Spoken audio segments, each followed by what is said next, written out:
Você falou uma hora ali que o fetiche, ou a forma como eu estou falando do fetiche, ou a forma como o Marx fala do fetiche, é uma metáfora.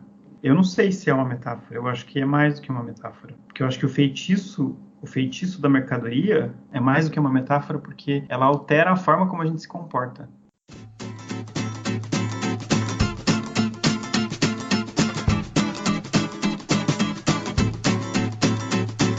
Bem-vindos ao Abismos Insones, o seu podcast sobre filosofia, arte e cultura em geral. Meu nome é Lucas Fier, sou artista e pesquisador na cidade de Curitiba. E hoje temos um convidado especial, o André Shizu Hashiguchi Quadros. O André é graduado e mestrado em filosofia, sua dissertação teve como tema a filosofia de Kant, e hoje ele decidiu nos trazer um tema muitíssimo curioso, inusitado para a maioria de nós, mas certamente uma reflexão muito estimulante. O tema do episódio de hoje é magia e materialismo histórico. Só para contextualizar, o materialismo histórico é uma abordagem filosófica que constitui uma parte fundamental na teoria do Karl Marx e teve diversos continuadores, diversas implicações em toda a filosofia posterior até nos dias de hoje. O termo materialismo já denota uma perspectiva da imanência, que procura ler os fenômenos do mundo a partir de uma primazia dos seus elementos materiais, colocando os entes físicos na base de tudo aquilo que é ideia, consciência, espírito e transcendência. Dessa forma, existem diversos tipos de materialismo, desde a antiguidade, alguns dos quais podem ser atribuídos a certos filósofos gregos, por exemplo. Já o materialismo histórico, que alguns também chamam de dialético, procura compreender a origem da consciência social, das formações ideológicas, e o faz a partir do entendimento que essa consciência tem origem nas relações de produção. Essas relações de produção são a maneira pela qual a sociedade organiza o trabalho e a distribuição de riquezas, a economia, e essa seria a base material na qual se desenvolvem as relações sociais, e que, por sua vez, condiciona a formação da superestrutura cultural, jurídica, política e o que diz respeito ao espírito humano. Essa base material é produção da ação humana, da história, e o trabalho alienado conduz a uma consciência alienada, uma falsa consciência que constitui o seu conceito de ideologia. Conceito de ideologia de Marx. Já a magia é algo que raramente vemos relacionado ao materialismo histórico. Para mim, aliás, essa é a primeira vez. A grosso modo, a magia é a arte de manipular forças invisíveis da natureza, através de meios mecânicos ou através de ajuda de entidades espirituais. Com ela, seria possível provocar transformações do mundo material por meios imateriais. No senso comum, essa palavra está relacionada ao sobrenatural, ao paranormal, aquilo que não faz parte da ordem natural das coisas, por assim dizer. Do ponto de vista da antropologia, ele designa uma espécie de generalização de certas práticas culturais diversas e, para alguns, designa até uma maneira de pensar, de relacionar as causas e efeitos. Comum em muitas culturas, embora de formas diferentes, a magia foi banida na modernidade dos estudos considerados, entre aspas, sérios e acadêmicos. Contudo, esse tema sempre recebe o interesse de pesquisadores, sejam esses interesses antropológicos, psicológicos, teológicos, filosóficos ou mesmo artísticos, como foi no meu caso, na minha dissertação de mestrado. Falei da magia na obra de um artista. Mas, agora voltando para o André, pode comentar sobre o tema? Primeiro definir magia, né? Então, magia, falando assim em termos bem gerais, assim, é aquilo que a gente faz para transformar a realidade, não importa o que seja. Pode ser uma coisa banal, assim, né? Então, eu quero comer e para poder comer eu preciso cozinhar, né? Eu preciso trabalhar e ganhar dinheiro para me sustentar. Então, esse movimento de ir para o mundo para realizar uma vontade é o que a maioria dos bruxos e dos feiticeiros e dos magos vai definir como sendo magia. Então é uma forma de a gente transformar a realidade a partir da nossa vontade. Então a gente quer alguma coisa e a gente faz um esforço para conseguir essa coisa, né? A questão é que a realidade ela não se dobra, né, à nossa vontade com facilidade, né? Então tem muitas coisas que a gente quer que a gente quer fazer, que a gente quer transformar no mundo. E aí, a partir disso, né, a partir dessa disparidade, né, dessa diferença entre aquilo que a gente quer e aquilo que a gente consegue produzir no mundo, é que surge essas religiões ou esses movimentos, esses grupos, essas formas de trabalhar, seja a nossa consciência ou produzir formas materiais, assim, né, de rituais ou de objetos, de talismãs, de coisas assim, para a partir disso conseguir produzir uma transformação. Então a magia, para contextualizar mais, assim, né, ela tem a ver com poder. Então tem a ver tanto com poder, desse poder que a gente entende vulgarmente como sendo um poder de manipular forças da natureza, que é um poder, enfim, sobre as coisas, né? Um poder sobre a realidade, um poder sobre nós mesmos, um poder sobre a nossa consciência, sobre as nossas vontades, sobre o que a gente quer e o que a gente não quer, enfim. E nesse sentido isso se relaciona com a política, né? Que a política também é um espaço de disputa de poder. Só que a magia, ela apresenta técnicas de transformação e de atenção e de desenvolvimento da percepção, né, de aguçar a consciência, que trazem um tipo de poder que não é o poder de dominação, não é o poder de controle. Né? Então, acho que esse é um elemento que é importante destacar, assim, né? O poder que a magia oferece não é o poder de controle, não é o poder de domínio. Tudo isso que eu estou falando é a partir da Starhawk, né, que é uma bruxa e ativista e anarquista norte-americana, que está viva ainda. Enfim, que participou, enfim, de vários movimentos nos Estados Unidos e no mundo inteiro. Que ela faz essa distinção, né, entre poder de dominação e poder que ela chama de poder interno, poder imanente ou poder interior, que seria um poder que brota da nossa relação com a natureza, né? Isso tem tudo a ver com essa coisa da alienação também, né? Ela é da tradição Wicca e a forma como ela entende a nossa relação, né, com a natureza é isso, né? A gente tem uma relação alienada com a natureza, a gente tem uma relação alienada com nós mesmos e os processos e técnicas mágicas, elas nos ajudam a restabelecer uma relação com essa força interior ou com essa força própria nossa e canalizar essas energias para que elas possam moldar a realidade de uma outra forma. Porque, assim, uma das coisas que tem a ver, enfim, com filosofia dialética também, que é o que a gente consegue ver lá no Kierkegaard, no conceito de angústia, por exemplo, que é o que a gente chama hoje de ancestralidade. O que é a ancestralidade, né? A ancestralidade é essa relação que a gente tem com os nossos ancestrais, né? Que é traduzida pelo cristianismo de uma forma alienada, né? Que é a ideia do pecado original, de que um erro que um antepassado nosso, Adão, cometeu há, sei lá, milhares de anos atrás, tem repercussão até hoje no mundo. E essa ideia, né, de que existe essa repercussão, ela não deixa de ser verdadeira, apesar de que eu não concorde com a interpretação cristã dessa ideia. Mas a ideia é que a nossa consciência, a nossa forma comunitária de representar a realidade, né? Ela produz essa realidade que a gente vive e ela está sendo produzida o tempo todo por todo mundo que está vivo, digamos assim. Que é um pouco, não sei, a forma como o próprio Marx entende nessa coisa da ideologia ou a ideia da tomada de consciência, né? Que a ideia é um pouco essa, assim, né?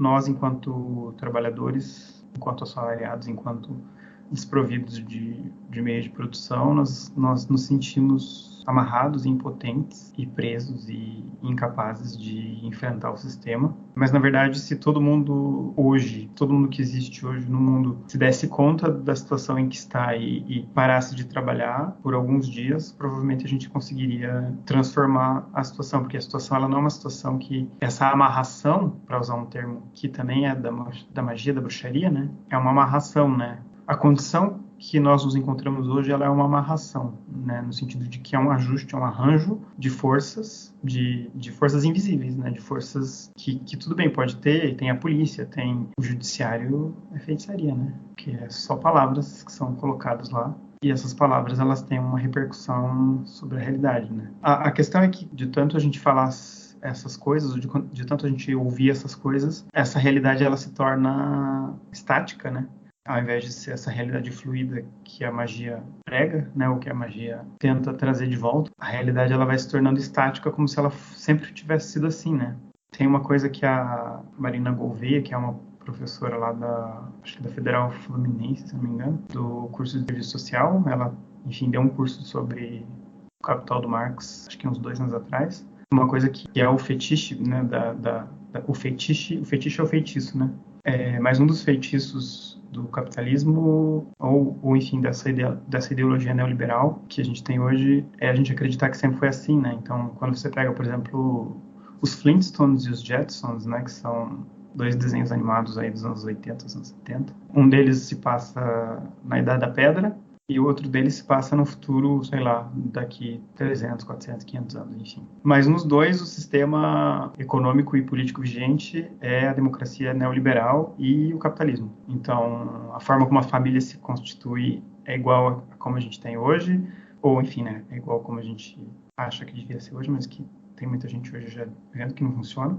Essa coisa de a gente acreditar que a vida sempre foi assim, né? E as pessoas também acreditarem que, quando você pega filmes, sei lá, como Mad Max, por exemplo, né? Ou Exterminador do Futuro, enfim, qualquer um desses filmes que mostram um futuro distópico, que é um pouco essa ideia de que sem o capitalismo, ou sem a organização estatal, sem essa forma de organização da vida que a gente tem hoje, vai tudo virar uma barbárie e as pessoas vão se comer vivas e as pessoas vão se matar e vai virar a lei do mais forte, né? Como se não houvesse solidariedade entre as pessoas, como se não houvesse espírito de comunidade, como se não houvesse, enfim, várias coisas, né? Então tem um pouco essa representação de que se a gente tirar esse sistema que está colocado, as coisas só vão piorar. E todas essas representações, elas são representações que foram construídas, né, culturalmente, mas que para nós elas têm esse efeito, enfim, elas têm esse feitiço, né, de a gente acreditar que as coisas são assim, né, que isso é ontológico, né, que isso faz parte da realidade. Do meu ponto de vista, tanto o materialismo histórico quanto a magia, eles questionam essa ideia, né, de que as coisas sempre foram assim.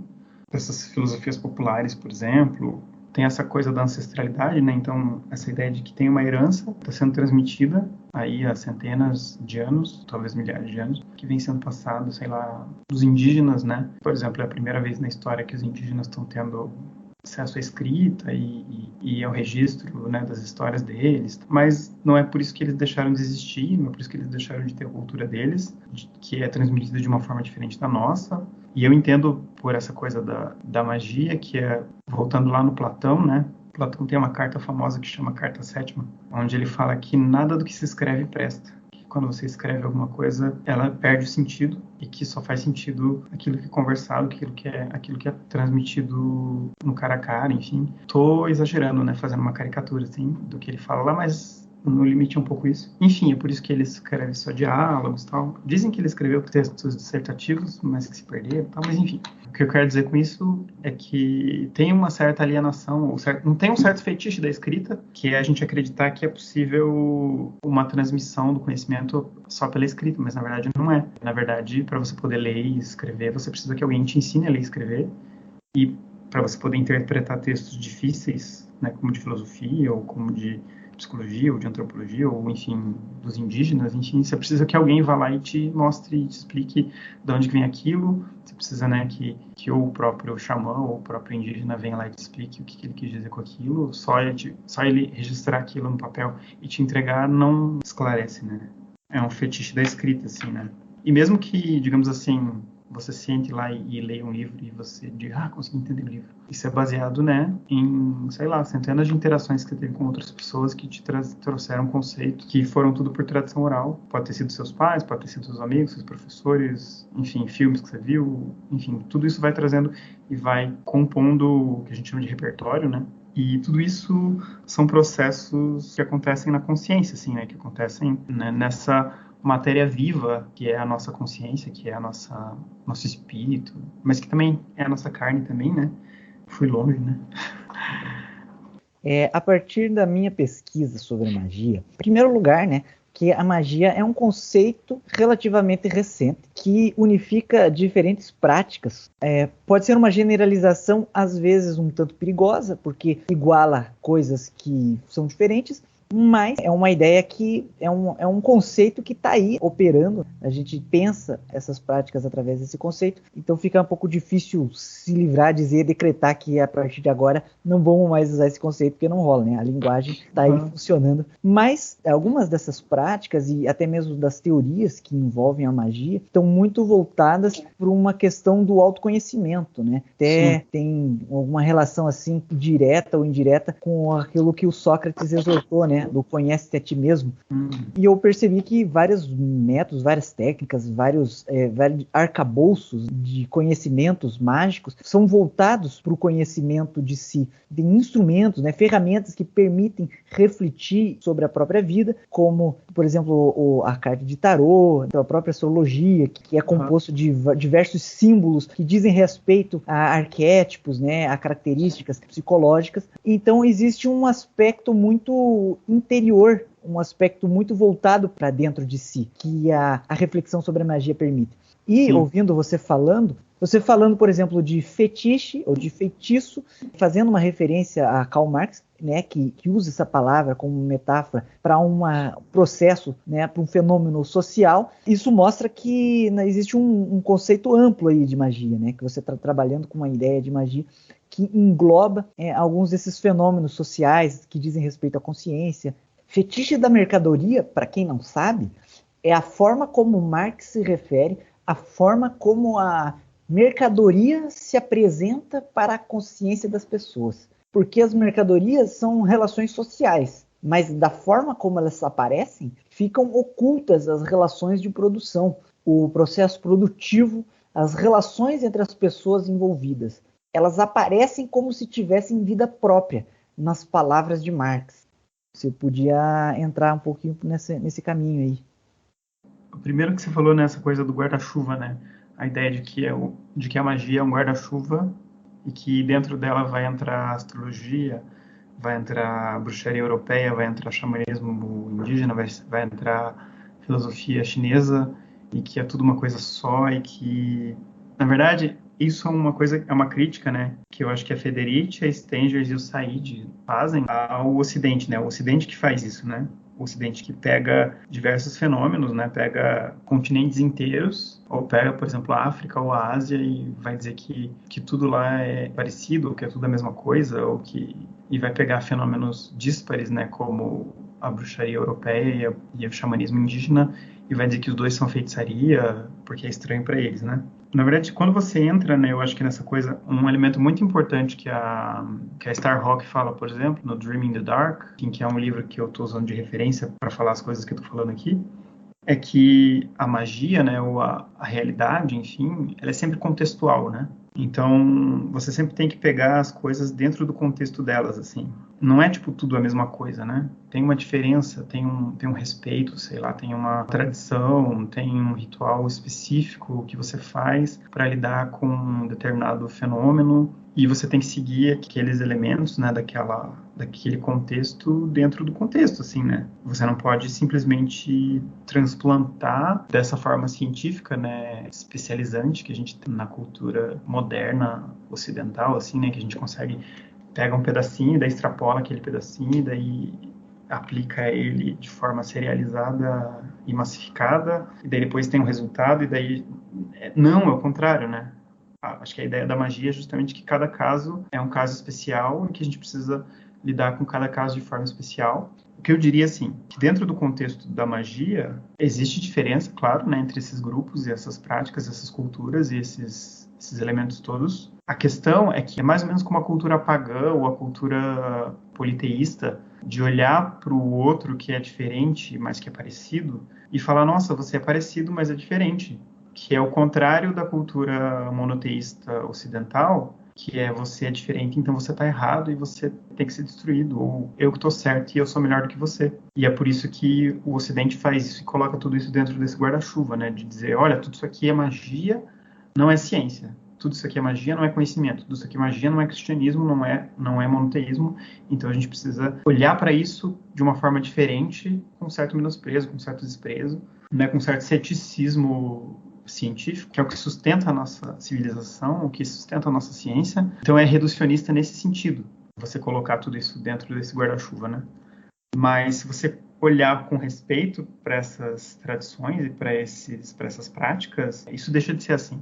Aí você pode chamar tudo de magia, você pode chamar tudo de energia vital, você pode chamar tudo de Ki, pode chamar tudo de Elan vital, enfim, o nome que você quiser chamar, você pode. Desde que você entenda que dentro daquele contexto, né, que por mais que eu esteja chamando de Ki, que é o nome chinês lá para essa energia do corpo, que para a bruxaria europeia funciona de um jeito diferente do que funciona para o xamanismo indígena e funciona de um jeito diferente do que funciona para o chinês. Né? Por mais que a gente esteja tentando falar sobre coisas parecidas ou próximas, a gente tem que entender que em cada contexto, quando eu traduzo a palavra espírito, aqui pra gente no Ocidente, né, a ideia de espírito tem uma ideia de que é uma coisa que não tem corpo, né, que tá, tipo, pairando no ar, um fantasma, uma coisa assim nesse sentido, né, uma coisa que não tem corpo. Agora, para os indígenas, por exemplo, os espíritos da floresta, não quer dizer que eles não têm corpo. Pelo contrário, eles podem se transformar, eles podem assumir a forma de animais, assumir a forma de outras pessoas. Da mesma forma, na cultura oriental também, né? Só fazendo um comentário aí, concordando até com você, a literatura antropológica sempre não, aliás, no século XIX e início do século XX, usou a magia como um lugar do outro e sempre viu a religião como algo distinto da magia, enquanto a religião seria algo aceitável e, inclusive, civilizado, a magia como uma versão primitiva, né? Como se fosse um passo anterior na evolução do pensamento humano.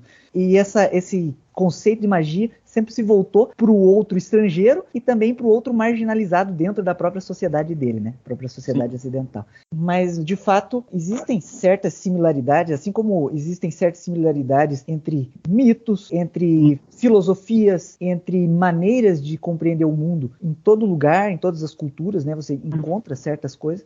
Tipo, todo conceito é uma generalização, né? A gente tem que manejar esses conceitos de uma forma consciente, sem cair no essencialismo da linguagem. Né? Uhum. Então, até você falando de elan vital e de espírito, hoje mesmo, por coincidência, eu estava lendo sobre aquele filósofo renascentista, o Marcílio Fitino, que é adepto da magia natural, e ele usa o conceito de espírito, né? Que seria essa energia vital, né? Esse Ki. Os polinésios tinham o conceito de mana, que um antropólogo famoso trouxe, né? Essa palavra, e que é mais ou menos por aí. Mas aí, seguindo, né? Acho que você já puxou também o fio aí, dessa coisa de pensar a linguagem, né? Você falou uma hora ali que o fetiche, ou a forma como eu estou falando do fetiche, ou a forma como o Marx fala do fetiche, é uma metáfora.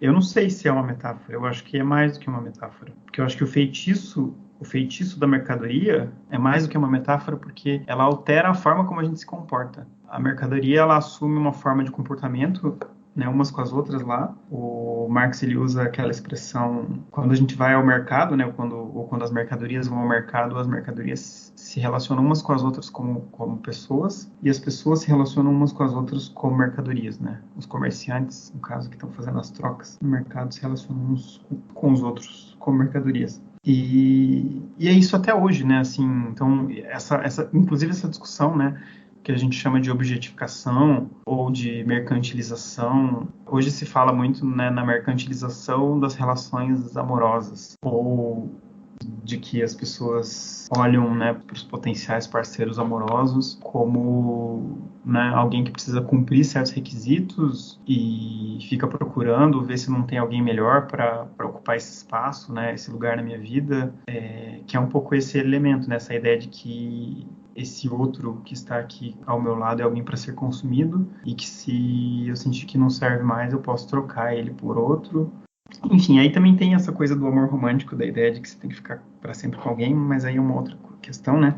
Mas tem essa ideia de que as pessoas se sentem usadas, as pessoas se sentem objetificadas, as pessoas se sentem enganadas, né? E isso tudo tem a ver com essa ideia, né? Desse fetiche, que é o que o Marx chama de fetiche da mercadoria, assim, né? as pessoas estarem se relacionando umas com as outras como se o outro fosse uma mercadoria. E isso a gente faz, né, não só nas relações amorosas. Pensa assim, né, o mundo do trabalho ele toma de uma forma tão preponderante, tão geral, né, as nossas vidas, assim, né, que quando a gente sai do trabalho a gente está ao mesmo tempo sempre buscando esse ganho, né, ou essa eficiência, ou essa troca, né, eu preciso que o outro faça algo por mim para que eu faça algo por ele. Eu sinto que não, né, eu sinto que existem espaços na vida da gente, ainda existe gente que chama os amigos para fazer um churrasco e não quer nada em troca, assim, né, ou, enfim, a gente tem, né, esses espaços, principalmente espaços de cultura popular e outros que a gente consegue neutralizar essa forma de relação mercadológica, assim, né? A gente consegue suspender esse tempo cronológico, suspender esse... Mas isso também é magia. Isso é o que o Huizinga vai chamar no Homo Ludens lá de círculo mágico, né? Que é quando a gente consegue suspender essa regra que controla o nosso mundo e entrar num outro mundo, né? O Huizinga é um antropólogo, né, sociólogo, historiador. E esse livro que eu tô falando, chama Homo Ludens, é um livro onde ele fala sobre a ideia do jogo. E isso tem tudo a ver com a magia também, porque o jogo também é esse espaço em que você muda as regras da realidade, né? Então você consegue sair de uma realidade e entrar numa outra realidade onde as coisas funcionam de um jeito diferente, assim. Então você consegue produzir uma realidade diferente. E essa experiência, né, de você entrar nessa realidade diferente, não é uma coisa que acontece só nos jogos, não é só no jogo de videogame, ou no jogo de tabuleiro, ou no jogo de cartas, não é só nesses jogos, né? Ele entende que jogos ou a brincadeira, eles permeiam toda a cultura.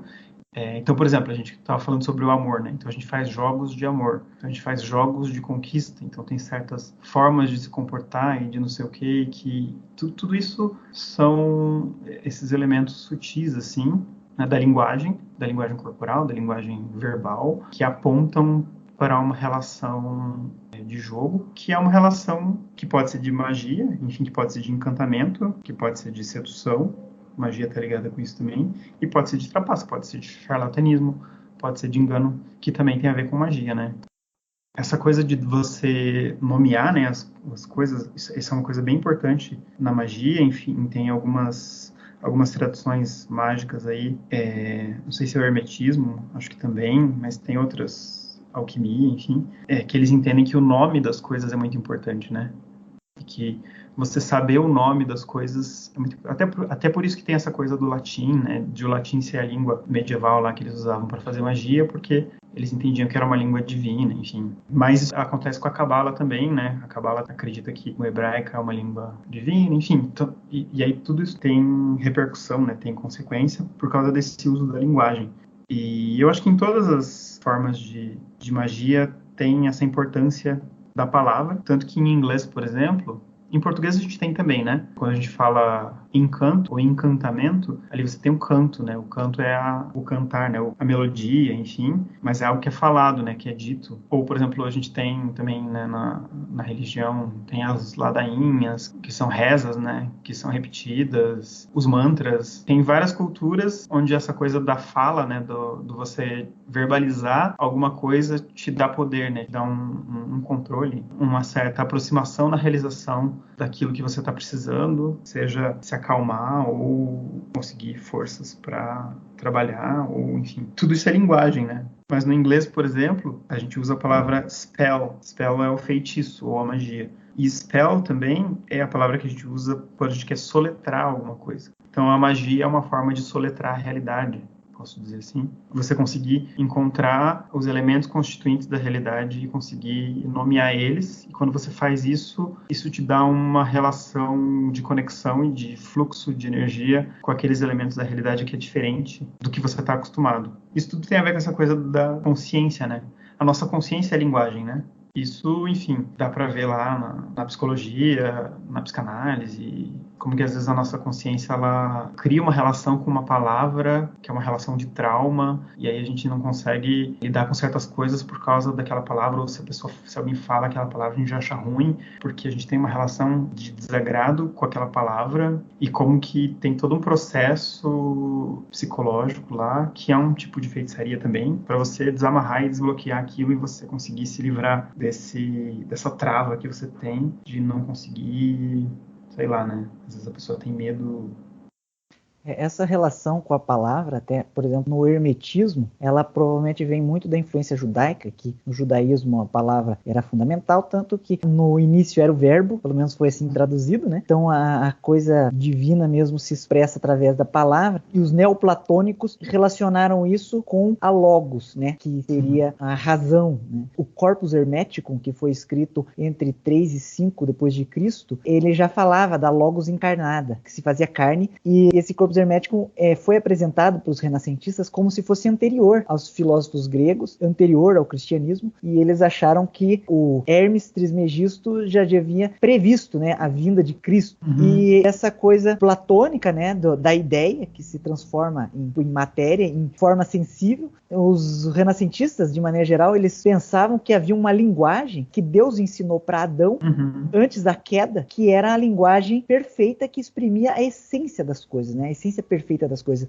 A nossa linguagem seria a linguagem babilônica, né? Depois da Torre de Babel, seria uma linguagem que não expressa mais as essências das coisas, né? Então tem essa relação com a magia, pelo menos no Ocidente, ali, com a palavra. Essa coisa por entrar no cristianismo aí, na filosofia grega, isso aí dá pano pra manga, assim, né? Eu acho que, por exemplo, essa forma como você colocou ainda é uma forma idealizada, né? A ideia de que existia uma linguagem perfeita.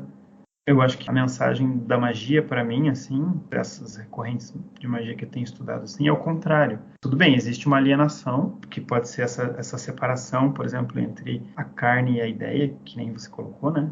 Mas a magia, pelo menos aqui da Starhawk, da Federite, das bruxas, né, da Stangers e tal, dessa galera que eu tô falando, assim, e acho que mesmo do Vitinho, ela vem da terra, assim, né? Ela vem de baixo. Né, quando a gente fala a deusa, ou Deus, os deuses, né, da floresta, ou os deuses da terra, Deus é a natureza, assim, né? Não é algo separado e perfeito que foi corrompido no processo de se transformar em algo material, né? Existe esse preconceito cristão contra a carne, né, contra a matéria, como se a matéria fosse menos perfeita ou imperfeita e a ideia e o espírito fosse puro, e as correntes da magia e muitas críticas à filosofia ocidental partem bastante, né, dessa questão, assim, né, de não enxergar a realidade material como algo corrompido, né, como algo que está ali na raiz do pecado ou, enfim, né, do mal, mas pelo contrário, a gente precisa entender, né, que o sexo é uma coisa boa, que a morte faz parte da vida e que realizar o mal e fazer atrocidades faz parte da experiência humana. Enfim, é complexo, sim, né? Mas tem vários deuses, né, de várias culturas que são deuses da destruição, que são deuses do submundo, que são deuses que trazem esses elementos, a raiva ou o medo. Uma das coisas que a Starhawk fala, por exemplo, que é uma frase da Wicca, é que onde há medo há poder. O que isso significa, né? Significa que se você sente medo de alguma coisa em você mesmo, de uma sombra que você tem ou de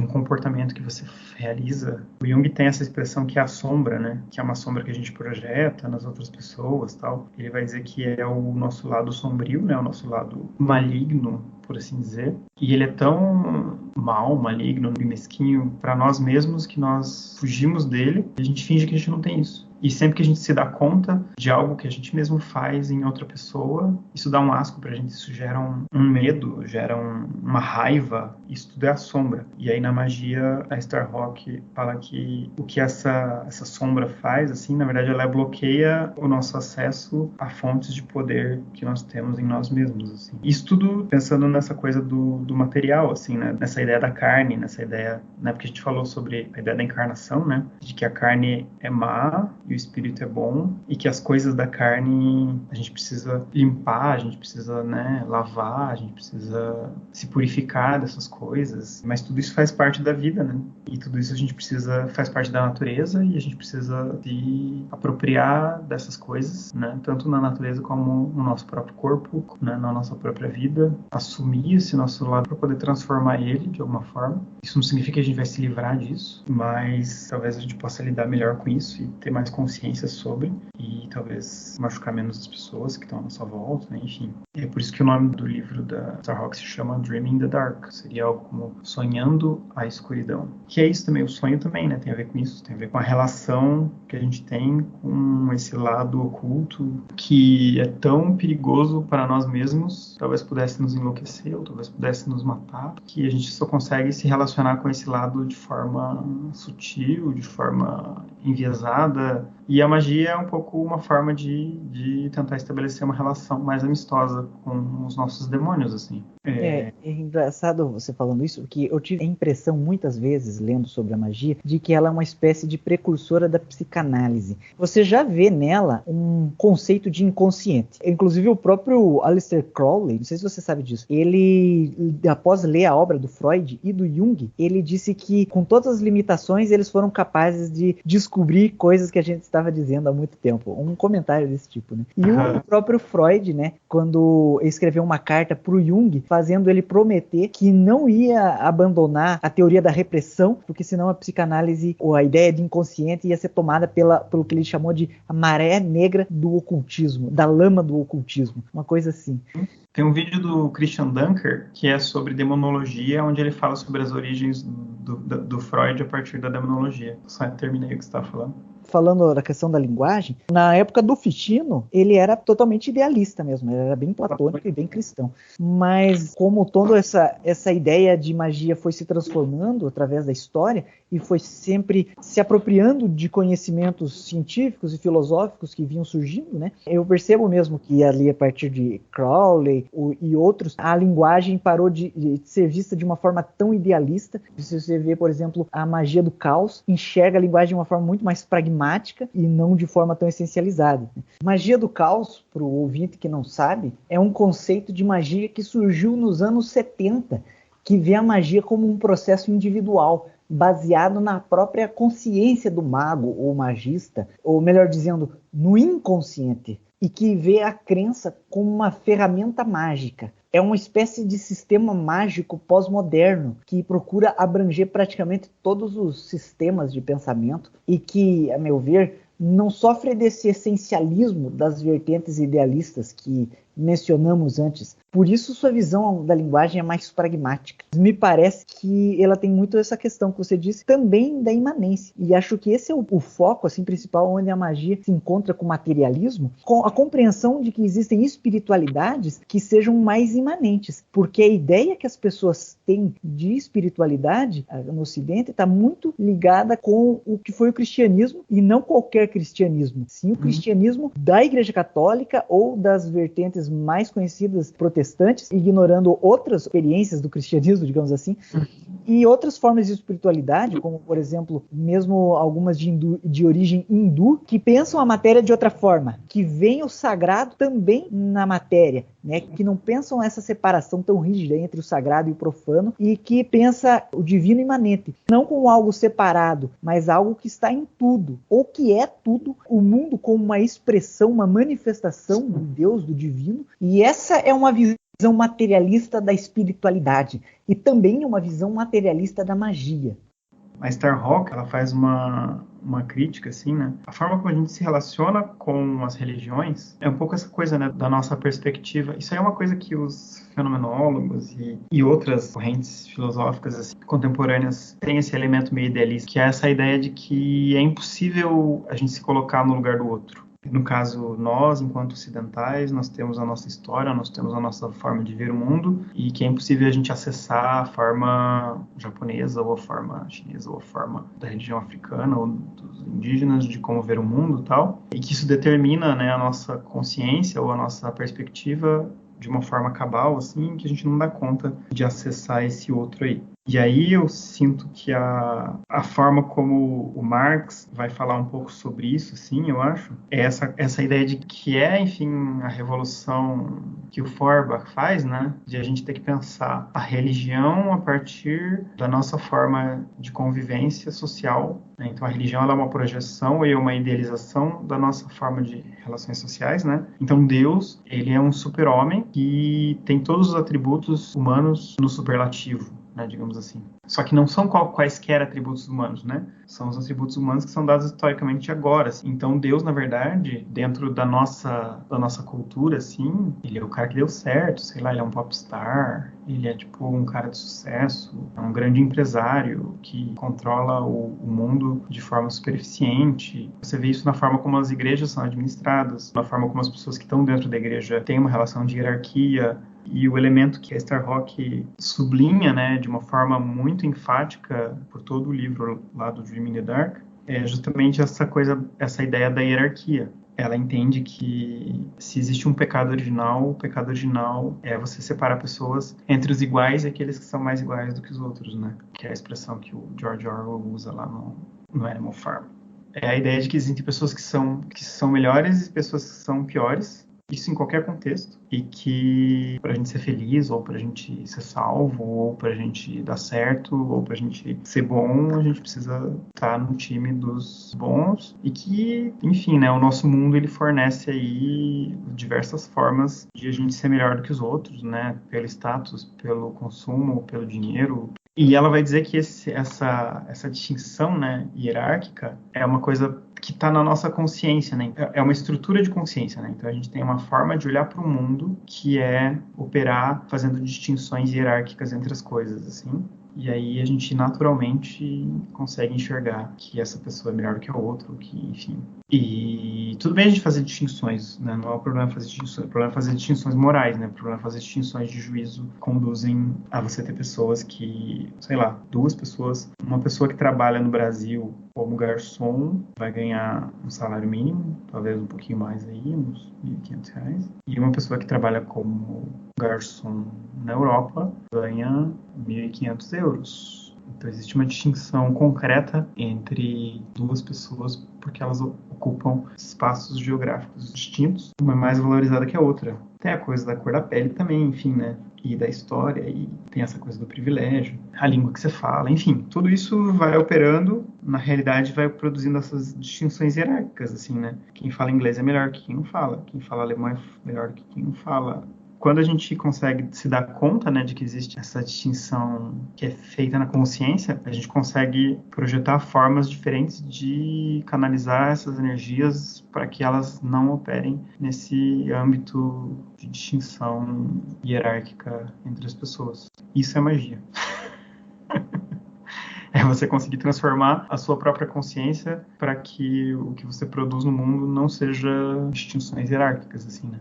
Enquanto seres humanos, enquanto pessoas que vivem no mundo capitalista, a nossa tendência natural é pegar a magia e pegar a religião e pegar, enfim, qualquer manifestação cultural e transformar tudo no monoteísmo cristão. Por mais que a gente tenha, sei lá, religiões, né, que são diferentes e tal, quando a gente vai fazer um estudo sobre isso aqui, ou quando a gente vai se relacionar com essas manifestações, a gente tem a tendência de projetar nessas estruturas. A gente projeta nesses fenômenos as estruturas que a gente está acostumado, que são essas estruturas hierárquicas, que é pensar que, bom, se a gente tem um monte de deuses lá nos gregos, então tem que ter um que é mais importante, né? Tem que ter um que é o chefe de todos, tem que ter o Zeus lá, que é o fodão, quando na verdade não precisa. Isso é uma coisa que a gente está fazendo. É a gente que está dizendo que tem um lá que é mais importante, porque é importante pra gente, porque a gente está acostumado com isso, né? A gente está acostumado com ter uma família e dentro da família tem que ter uma pessoa que é mais importante, que é o pai.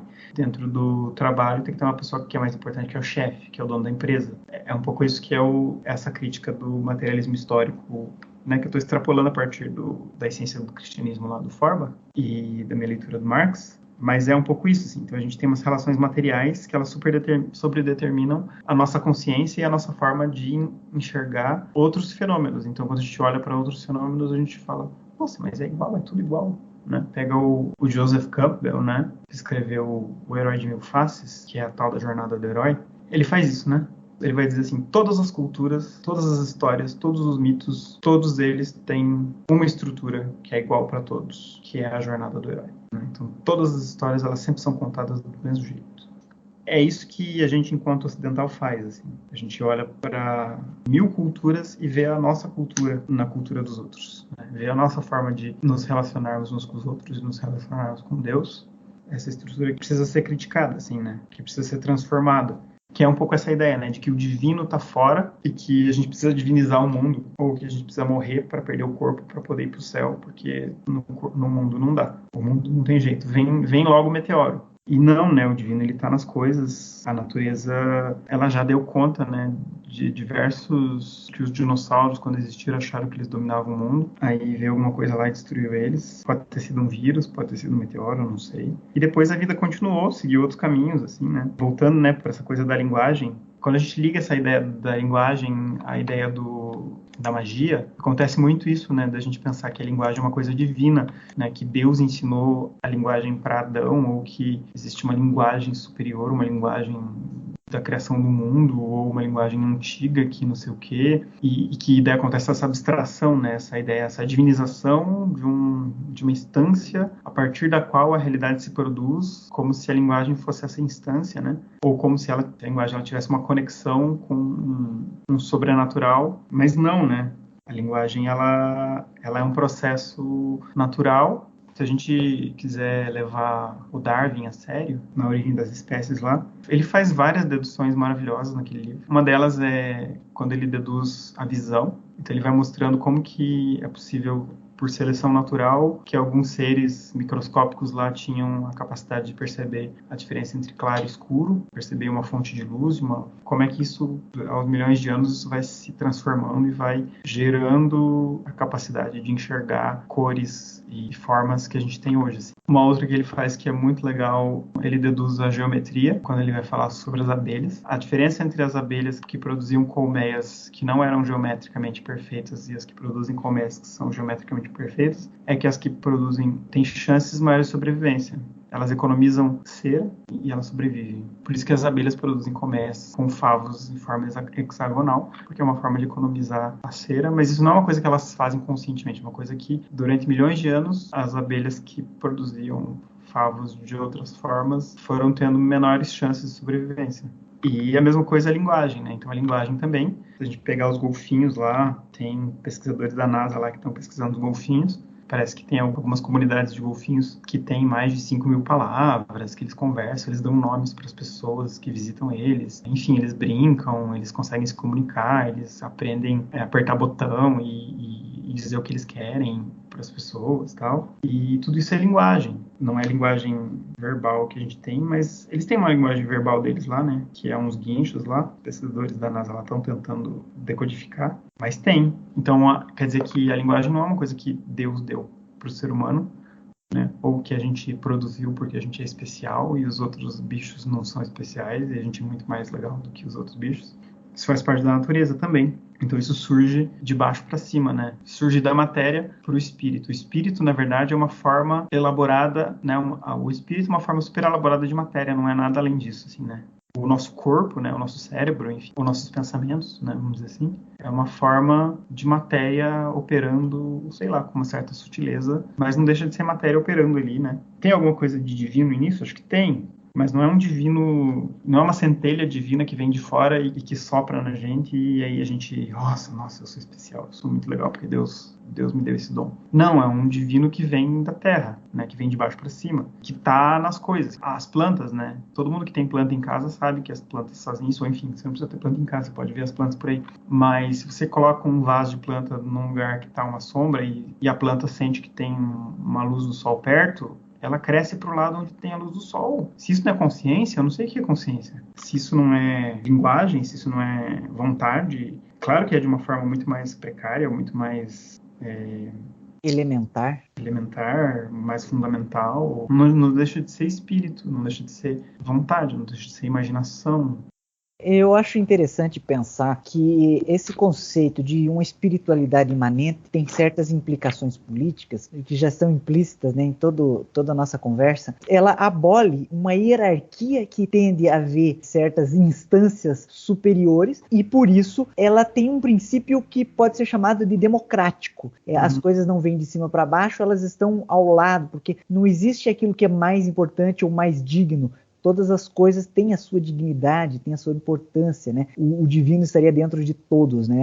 Daí, com certeza, seria uma maneira de ver todos como irmãos, assim, né? Como prega o cristianismo. E se você pensar que várias comunidades que vivem em aldeias muito antigas, culturas tradicionais, né, como alguns chamam, tinham esse tipo de relação com a natureza, que não era tão hierárquica, ela sobrevive com uma espécie de resistência às formas mais, digamos, patriarcais e autoritárias que a religião desenvolveu historicamente, impondo vários tipos de poder político centralizado, né? Claro que nem toda magia é um enfrentamento desse autoritarismo. Não quero fazer esse tipo de generalização.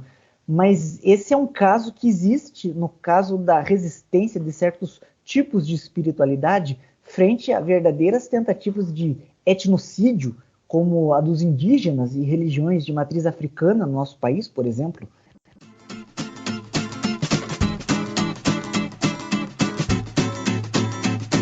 Muito obrigado por ouvir esse episódio até o final. O que eu falo sempre? Eu nem lembro o que eu falo sempre. Então é isso aí. Muito obrigado, André. Inclusive, se você quiser passar o teu contato. Eu tô no Insta, é hashixu no Insta, e meu e-mail é ashqlr@gmail.com. Não, hashixu é hash, H-A-C-H-I, underline, S-H-I-D-U-O. Hash, H-A-C-H-I, sublinhado, S-H-I-D-U-O. E-mail é ashqbr@gmail.com. Então é isso aí. Quem já me conhece sabe como me contatar, mas se quiser pode procurar por mim no Facebook, é Lucas Fier. E é isso aí, então. Brigadão, André. Foi muito legal essa conversa. A gente fez uma viagem. A gente foi longe, né? Isso, de fato, essa conversa traz à tona várias possibilidades, né, de se refletir. E eu acho isso bem interessante. É isso aí. Abraço e até mais. Abraço. Até mais.